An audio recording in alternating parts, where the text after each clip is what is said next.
Welcome back, get ready, because today we're diving into something genuinely significant, maybe even historic, that's unfolding right now on the global stage. It really is. We're looking at what feels like a major turning point. African nations showing a united front, some are even calling it a One Africa movement.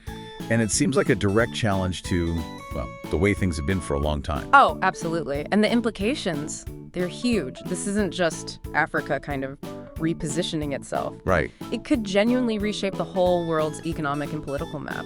We might see ripple effects globally in ways we're probably only just starting to figure out.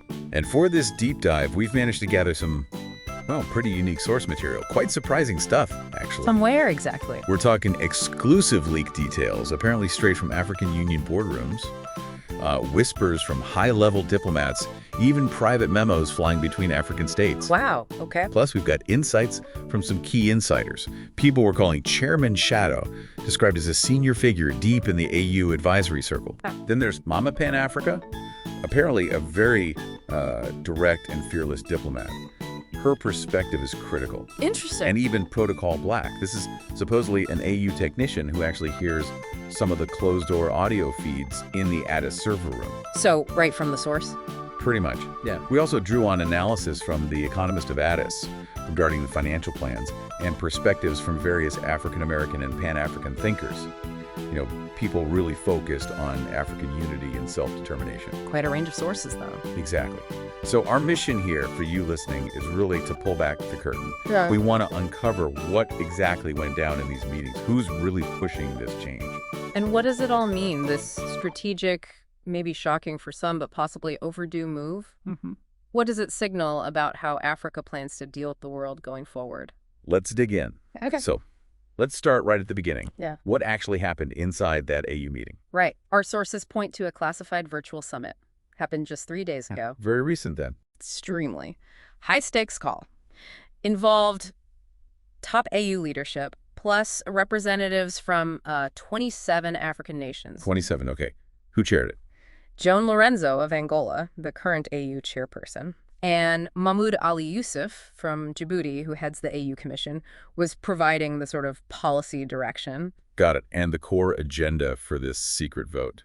It was pretty stark. The proposal was essentially for Africa to start strategically recalibrating its relationship economically and diplomatically with Western institutions. Recalibrating. How specifically? Well, it boiled down to two urgent questions. First, should African nations collectively freeze their participation in the next round of IMF funding? Wow, okay. Freeze IMF participation. That's a big statement. Very big statement. Yeah. And second, should they move forward on creating a brand new African credit bank? Something designed specifically to, well, rival institutions like the World Bank. The ACB we mentioned, Oh. and the outcome. This is the key detail. Out of those 27 countries on the call, a significant majority, 20 of them voted yes. 20 out of 27. That's pretty decisive. It's a clear mandate for change, no question. So who were these 20 countries? And why is their collective voice so important here? Well, the list includes some major players and some nations really pushing a new narrative. Burkina Faso, and you can definitely see Ibrahim Traore's influence there. Right, his name comes up a lot. Absolutely. Also South Africa, Kenya, Tanzania, Algeria, Senegal, Uganda, Zimbabwe, Namibia, Rwanda, Egypt. Quite a block. That's a powerful group. What was the argument? According to Mama Pan Africa, the diplomat source, the argument was passionate. Essentially that Western institutions have, for too long, kind of profited from African poverty. Profited from poverty. That was the sentiment. Yeah. And that it's time now to redefine partnerships based on, genuine equality, not just aid or, as some put it, pity.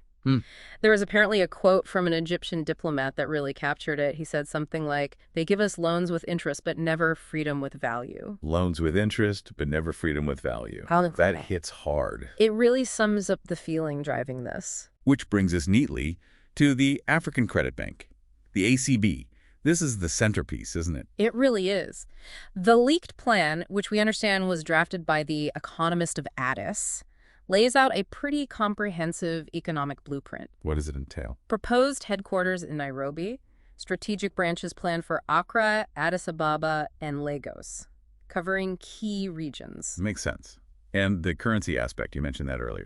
Yes, this is fascinating. It's not planned to operate using U.S. dollars. No USD. What then? a proposed Pan-African digital currency. And crucially, it's meant to be pegged to Africa's own resource wealth. Pegged to resources, like minerals, land. Exactly. Minerals, agricultural assets, the whole lot. So its value isn't just floating against another currency, it's directly backed by what the continent actually possesses. Sort of a modern resource-based gold standard. That's a good way to think about it, yeah. The idea is to insulate African economies from external shocks, ensure their own assets back their own financial system. And they go. Ambitious. Phase out dependency on institutions like the IMF and World Bank within 10 years. 10 years, wow. Who's funding this?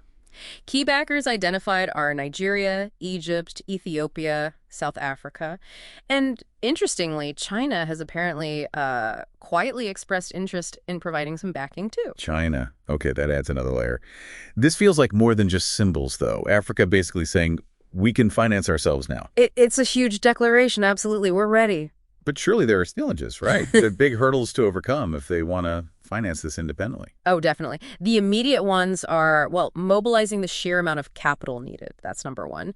Then you need robust regulations continent-wide. Tricky with so many different economies. Very. And building the trust and the actual infrastructure for a digital currency used across, 54 potential nations. Yeah. That's massive. It requires a level of political and economic coordination that, well, it's growing, but historically has been a challenge. How quickly did the rest of the world, especially the West, kind of cotton on to how big this could be? Almost immediately, it seems. According to Protocol Black, the technician listening in. The one in the server room. Yeah.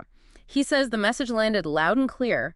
Apparently, the U.S. Embassy in South Africa requested an emergency intel briefing right after the AU meeting concluded. An emergency briefing. And we have an anonymous EU source describing the plan as, quote, the most direct threat to post-colonial economic power we've seen since the non-aligned movement. Strong words. Any specific country reactions? France apparently is particularly unhappy, which maybe isn't surprising given that former colonies like Senegal, Burkina Faso, and Mali were reportedly among the most vocal supporters of this move. Right, but the message from Africa seems pretty unified now. Enough is enough. Unequivocal, yeah. Enough. And speaking of clear messages, let's talk about Ibrahim Traore again. Chairman Shadow, our insider. The AU advisor guy. Right. He said that while Traore wasn't maybe the loudest voice overall in the meeting, he made one statement that just electrified the room. What did he say? He reportedly said, Africa will no longer be a market for their leftovers. We will now be the kitchen. We will now be the kitchen. Wow. Apparently, it just hit. We're told even the normally reserved South African delegates paused. The diplomat from Botswana actually stood up and clapped. That tells you everything about the mood, doesn't it? It really does. What does that signal to you? It speaks volumes about this almost revolutionary spirit that's building. Traore's voice, his actions, they're clearly resonating and inspiring this wider shift. A continent-wide shift in thinking. Exactly. There's this deep desire for self-determination that's finding a really powerful, unified voice now. And it's not just politicians, is it? This seems to have deep roots in a youth movement happening across the continent. Oh, absolutely. You see it everywhere online. TikTok, Twitter, WhatsApp. Young Africans are cheering this on. Like what? Any examples? Well, in Ghana, there was a student protest, and signs literally said, "One Africa, no trends." In Nigeria, a video went viral showing young software developers already mocking up apps for the African Credit Bank just hours after the news leaked. Already building it, conceptually. Yeah. And even in Zimbabwe, you have war veterans publicly backing the move away from IMF reliance. It cuts across generations. It feels less like just politics and more like a continental awakening. That's a good word for it, awakening. There's a real energy, especially among young people, pushing for Africa to finally control its own destiny.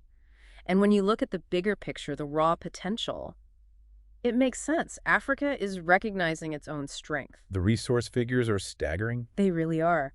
60% of the world's uncultivated arable land. Think about that. 90% of global platinum, 70% of cobalt crucial for batteries, 40% of gold reserves. And the demographics. Perhaps the most critical factor, the youngest continent on Earth. 70% of the population is under 30. That's the future right there. And yet, as our sources kept saying, the narrative for so long has been Africa borrowing from, quote, Old men and old buildings in Washington and Brussels. Precisely. The vision now with this One Africa momentum is that resource-backed decisions will finally be made by Africans for Africans. Now let's clarify something important because some people might misinterpret this. Is this about being anti-West? That's a key point. And the sources are clear. No. This is profoundly pro-Africa. Pro-Africa, not anti-West. Exactly. Africa isn't trying to isolate itself. It'll still trade, partner, build with the world. But what seems to be over, definitively, is what our sources described as blind loyalty to systems that just haven't served the continent's interests. Chairman Shadow said something about this, didn't he? He did. He confirmed it directly. We are not burning bridges. We're building new highways. And this time, we are the engineers. We are the engineers. Powerful. So what are the concrete next steps? What happens now? Okay, tangibly. Next week, the African Union Parliament, meeting in Pretoria, is scheduled to vote. The vote is on whether to make the African Credit Bank official AU policy. A formal policy vote, and if it passes? If it passes, each member country will be required to contribute 0.4% of its GDP towards the initial startup funds. 0.4%. What does that look like in real terms? Well, take a country like South Africa. That could translate to hundreds of millions of dollars. It's a serious commitment. But one they see as necessary for independence. Essential, yeah, for building their own financial architecture. Alongside that, countries are expected to gradually reduce their exposure to the IMF and World Bank over a 5-year period. A phased withdrawal. Exactly. And beyond finance, AU financial education programs are apparently set to launch continent-wide in schools, universities, building financial literacy from the ground up. It really does sound like Africa writing its own playbook, designing its own future. That's the feeling. We actually reached out to some African-American and Pan-African thinkers here in the U.S. just to get their reaction. And what did they say? The sentiment was strong. One person told us, "I've waited my whole life to see Africa stand up like this. I don't care who leads, as long as it's us." Powerful. Another said, "This gives us hope. Maybe one day we'll come home to a continent that finally owns its future." Real emotion there. You can feel the significance it holds, even beyond the continent itself. And the global media has definitely picked up on it. How are they framing it? BBC called it the boldest African maneuver in modern history. Al Jazeera noted, Africa sends a message the world can't ignore. What about U.S. media? CNN was described by one source as mostly silent, confused, still processing maybe. Interesting. And African media? On fire, according to Southern Africa, breaking news, buzzing with the story. Just try to imagine this for a moment. A child born today in Africa grows up. They can study anywhere on the continent, start a business with access to potentially 1 billion customers, no border fees. Funding from an African bank. Travels on an African passport, votes for a rotating president who maybe actually understands their life. According to our sources, this isn't just a dream anymore. It's based on a concrete decision that's been made.